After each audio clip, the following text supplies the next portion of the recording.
A gente, se você digitar no Google, quando você digita sarcopenia, o resultado que vem é tão inferior hoje que tem de osteopenia ou osteoporose, porque as pessoas não falam disso. Não falam. Não falam. Ô, Diogo, todo curso meu, eu mostro lá a avaliação, né? Então, a gente tem que avaliar massa muscular, força e atividades e participação, que é o que completa a funcionalidade. Aí, lá na parte de avaliar massa muscular, eu pergunto, vocês conhecem o DEXA? A resposta é não. Aí eu pergunto assim... Conheço, pô, Metazona. aí eu pergunto, vocês conhecem a avaliação de osteoporose? Ah, conheço, até já fiz. É o mesmo aparelho. Só que o médico pede só um pedacinho do exame, né? E assim, entendeu? A campanha da Organização Mundial de Saúde realmente funcionou quando ela fez a campanha para falar sobre massa óssea. Então, ela precisa fazer uma logo para falar de massa muscular, porque a galera aprendeu sobre massa óssea. E esse é o caminho, viu? Campanha é o caminho. Então, quando a gente fez, e que você participou da campanha da Diga Não à Desnutrição, aí o que a gente queria fazer?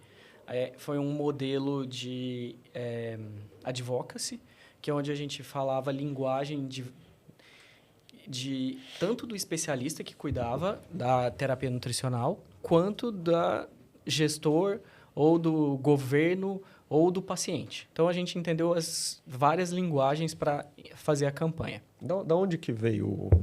Assim, veio uma ideia de alguém, um incentivo de alguma coisa? Como que foi a ideia de criar a campanha?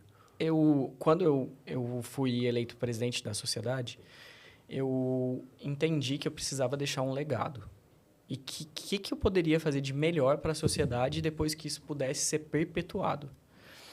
Então, eu olhava para os estudos de risco nutricional, todo ano saía um estudo. Então, desde 1998 tem um estudo super conhecido do DAN, que é o Inquérito Brasileiro, que é o IBRA-Nutri.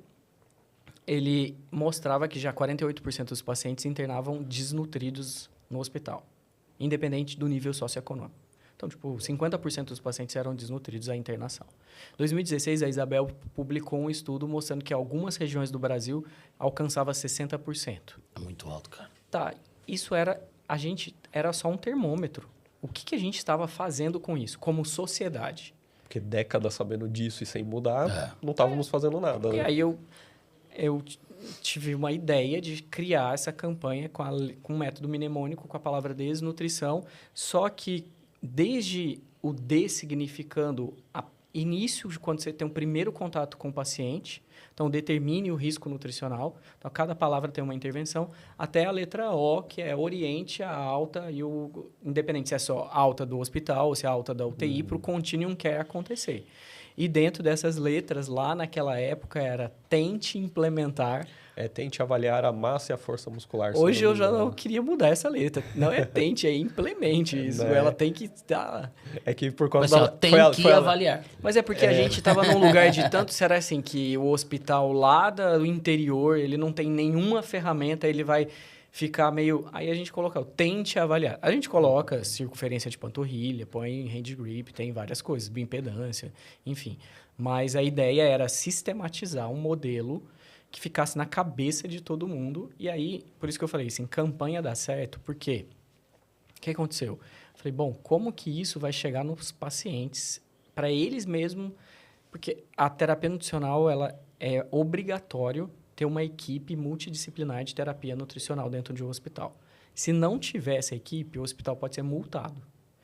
Então, o paciente, quando ele entra, ele pode exigir que tenha essa equipe acompanhando ele. E eu queria informar a população, educar a população e ela ser um cobrador e fiscalizador desse processo. Porque muitas das vezes o que acontecia nos hospitais tinha no papel. Vinha o recurso do SUS, mas não tinha equipe. E aí eu mexi num lugar que foi conturbado. Um vespeiro, né? E aí eu... Bom, e aí eu comecei. Eu falei, bom, quem eu tenho de amigo que pode me ajudar, vai levantar essa bandeira. E aí a gente começou, eu tenho alguns pacientes que são artistas, e aí vestir a camisa, aí Serginho Groisman, aí vai, Ivete, aí o Neymar, e aí foi colocando a camisa de Diga Não à Desnutrição, só que eles postavam, e as pessoas começaram a olhar, que campanha é essa? Só que no fundo eu queria só contar que você tem o direito de ter uma equipe dentro do hospital que acompanha seu estado nutricional, e o hospital ele tem a obrigatoriedade disso, porque existe um repasse para isso. Se é público ou privado, existe um repasse. O Diogo, apesar desse podcast ser voltado aos profissionais da saúde, eu gostaria muito que... Eu vou te fazer uma pergunta que talvez esse corte atingisse uma gama maior de pessoas, né? Não tivesse um nicho. Porque as pessoas não entendem que volume de alimentação não tem nada a ver com nutrição, né? A gente fala muito sobre a obesidade e indivíduos obesos, né? Que estão aqui, né? E a desnutrição afetar uma parcela relevante de indivíduos obesos. Eu entendo que profissionais da saúde muitas vezes já têm essa compreensão, mas você pode explicar rapidamente para o público geral, olha, gente, nutrição não está relacionada só ao volume de alimentação, e sim a qualidade da alimentação, né? E é importante demais, porque um paciente com obesidade não significa ele não ser sarcopênico ou não, e ele pode ser um obeso com sarcopenia. E então, o grande problema já é o IMC.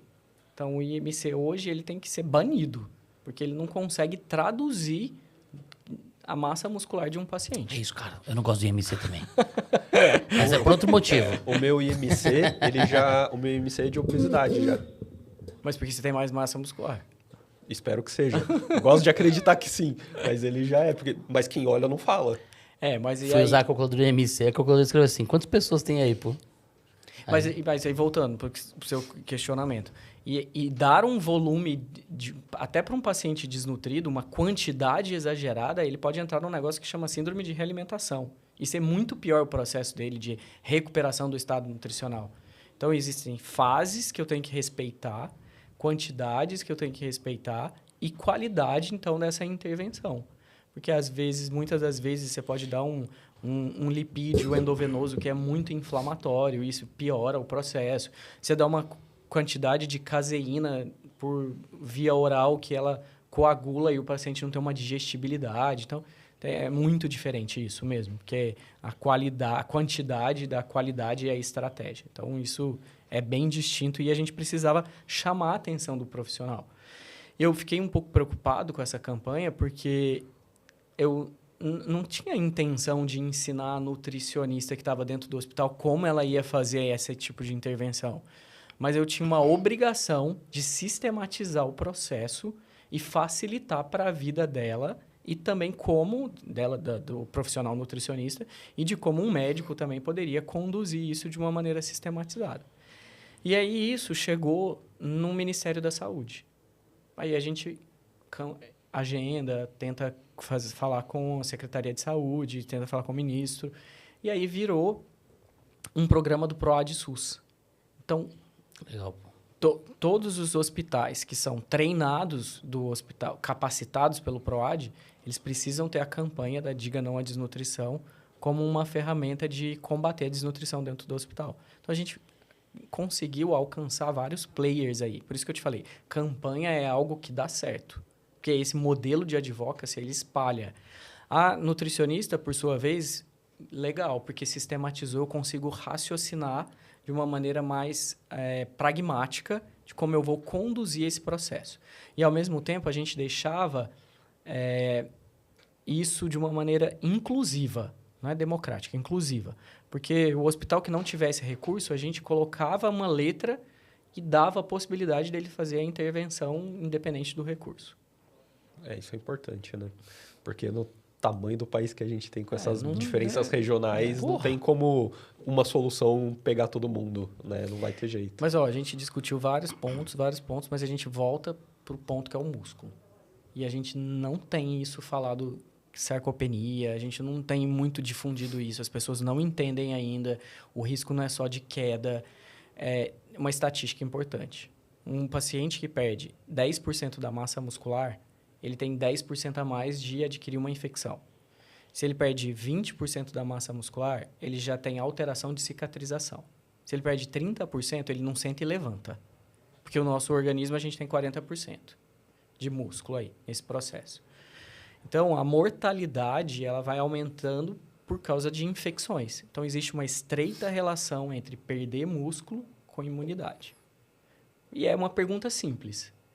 Quem está comprometido com exercício físico fica menos resfriado no ano. É fato. Porque o músculo tem uma estreita relação com a imunidade. Lembrando que na UTI você perde aproximadamente 2% de força por dia, né? É. Então ele falou sobre 10%, 5 dias de UTI, cara. Sim. Uma coisa, inclusive um tempo de internação muito rotineiro. Média bate.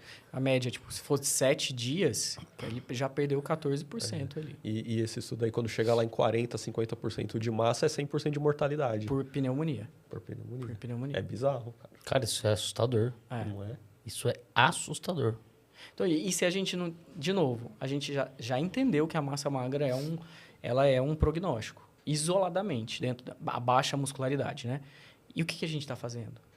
Então, quais são as intervenções? A estratégia nutricional a gente está amadurecendo. E aí, a parte da mobilização, reabilitação, mas e a recuperação? Como que é o sono?